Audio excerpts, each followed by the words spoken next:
A few things I want to help you notice in this text as you read it today from chapter 17. One is in contrast to yesterday's text, how you can see the social location of the disciples, the ethnicity of the disciples, the religious identity of the disciples being used in a variety of ways here to accuse them. For example, yesterday's reading, where they are in a very Gentile territory, it was their Jewishness that was attacked by saying, these Jews, meaning Paul and Silas and the apostles, are causing trouble here, let's put them in prison. And then today, Luke takes us with them into a synagogue and says it was the Jews who became jealous and then raised up a mob to get them out of the city. But then another group of faithful Jewish folk in a different synagogue were very receptive to the argument, the conversation, the examination of scriptures with them. Anyway, pay attention to that way in which these embodiments are used over and over again by different people with different embodiments to accuse and attack the disciples. The other thing I want you to notice is the role that homes play in this early Jesus movement.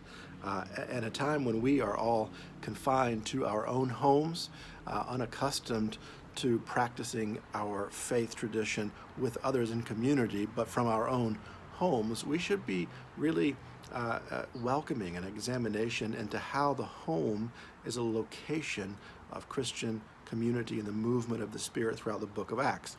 We saw how Lydia, a wealthy woman, used her home as a sort of base for the apostles at one point. And now we see Jason, another person in this text in chapter 17 who has become hospitable to the disciples, to the apostles in their movement, and his home becomes a location of the Spirit's activity and revolutionary movement.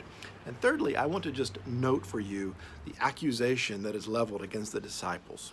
I think it is a really powerful word here. Of course, being used as an accusation, but we might see it also as a description of just what their message of the Spirit's revolutionary working was doing. Their accusers went to the city authorities shouting, "These people who have been turning the world upside down have come here also. They are all acting contrary to the decrees of the emperor, saying that there is another king named Jesus." Now I want to ask you, as we think more and more about what it means to be a faithful follower of the Jesus movement in this new era in which we find ourselves, an era when historic systemic injustices are being brought to the surface in new and really kind of unbelievable ways, economic injustices and insecurities, racial injustices and disparities.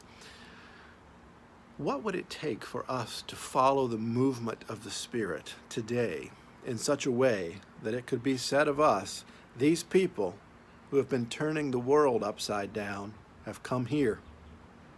They are all acting contrary to the decrees of the status quo, of the government, of the empire, saying that there is another sovereignty, Jesus.